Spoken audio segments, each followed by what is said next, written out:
سمجھاتا ہوں. قرآن نے قرآن کو بھی ہدایت ہی کہا ہے، ہدا کہا ہے.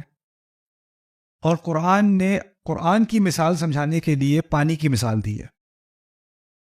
قرآن کا نازل ہونا بارش کے نازل ہونے سے اس کی تشبیہ کی گئی ہے قرآن کے اندر. پانی کے بارے میں سوچتے ہیں، پیاس لگتی ہے، انسان کیا کرتا ہے؟ پانی پیتا ہے. ایک دفعہ پانی پی چکا تو یہ نہیں کہتا چلو پانی کا تقاضا تو پورا ہو گیا، اب کسی اور چیز کی طرف زندگی. نہیں، 2-3 گھنٹے بعد کیا ہونا ہے؟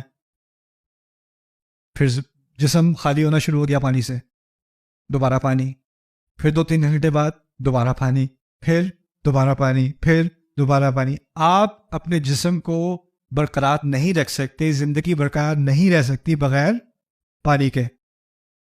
اسی طرح میری روحانی زندگی برقرار نہیں رہ سکتی بار بار کیا چیز لینے سے؟ ہدایت. اہدنا اہدنا اہدنا اہدنا اہدنا. علم رہے گا، اور پتہ ہے علم کسی کے پاس بہت زیادہ بھی ہو جائے نا، اس کا مطلب یہ نہیں ہے کہ اس کے پاس ہدایت ہے. مجھے جتنی ہدایت کی ضرورت ہے اتنی آپ کو ہے. آپ میں سے کئی مجھ سے کہیں زیادہ تعلیم یافتہ ہیں، آپ میں سے کئی کم ہیں، لیکن ہدایت کا مطالبہ ہم سب کا ایک ہی جیسا ہے. اس میں کوئی فرق نہیں ہے. اس میں آپ کی ڈگری سے کوئی فرق نہیں پڑتا. آپ نے قرآن حفظ کر لیا ہے. قرآن کا حفظ کرنا علم ہے یا ہدایت ہے؟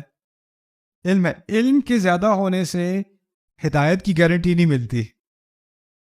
ہدایت کا راستہ آسان ہوتا ہے، اس میں کوئی شک نہیں.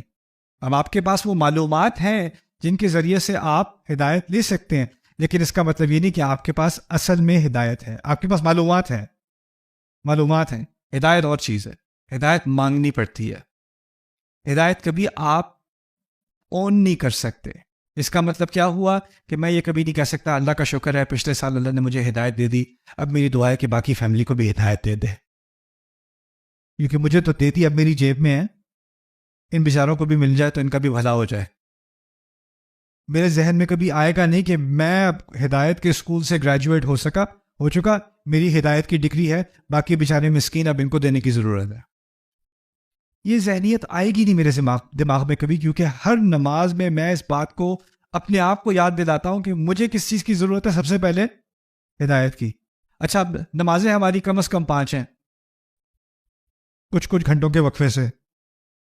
کیا سکھایا جا رہا ہے اور نماز کی اصل کیا ہے؟ یہاں تک کہ حدیث قدسی میں فاتحہ کو صلاۃ کہا گیا ہے، فاتحہ کو ہی نماز کہا گیا ہے.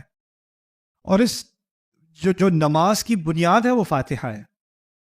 اور اس فاتحہ میں جب میں اللہ تعالیٰ سے ہدایت مانگ رہا ہوں، پتہ ہے اس کے مقاصد میں سے ایک مقصد کیا ہے؟ یا اللہ یہ ظہر کی نماز ہونے لگی ہے، ظہر اور عصر کے درمیان میرے سامنے بہت سارے فیصلے کرنے کو ہوں گے، چھوٹے اور بڑے. ادھر دیکھوں یا ادھر نہ دیکھوں، یہ کہوں یا یہ نہ کہوں، یہ جواب میسج میں بھیجوں یا نہ بھیجوں، اس طرح سے اس ڈیل کو ہاں کروں یا نہ کروں، اس کے بارے میں کسی سے اور بات کروں یا نہ کروں. فیصلے کرنے ہوتے ہیں نا یہ ہر لمحے میں، اور اس ہر فیصلے کے لیے یا اللہ مجھے کیا دے؟ ہدایت دے. اور پھر یہ جو جذبہ ہوتا ہے ہدایت طلب کرنے کا، وہ کچھ گھنٹوں میں وہ سوکھ جاتا ہے. اور پھر نماز کا ٹائم آیا، پھر کیا پوچھا؟ ہدایت دے دے میرے رب. اب مغرب تک جو فیصلے کرنے ہیں ان میں ہدایت ہوگی، امید ہے کہ ہدایت ہوگی اگر دل سے مانگی ہے تو. پھر اس کے ساتھ ایک اور بات یاد آ گئی، مانگنے میں فرق ہوتا ہے. نہیں، اگر کوئی آپ سے کہے پانی لا دیں اور آپ بھول گئے، اس کو بھی کوئی فرق نہیں پڑا. اس نے مانگا تو تھا لیکن کوئی اتنی ڈیسپریٹ سچویشن نہیں تھی.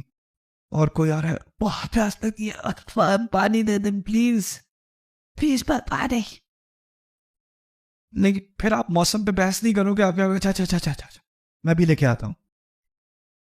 جس طریقے سے انسان مانگتا ہے نا، اس سے پتہ چل جاتا ہے اس کو کس کی کتنی ضرورت ہے. اگر ہم اللہ تعالیٰ کے سامنے نماز میں کھڑے ہیں اور کہہ رہے ہیں اہدنا الصراط المستقیم،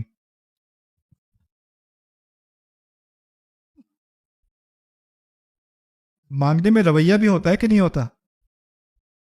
آپ کے بچے آپ کے پاس آگے کہتے ہیں مجھے 500 چاہیے، مجھے 1000 روپے چاہیے، گاڑی چاہیے مجھے. جس طریقے سے مانگ رہا ہے مانگنے دینے کا دل نہیں چاہتا.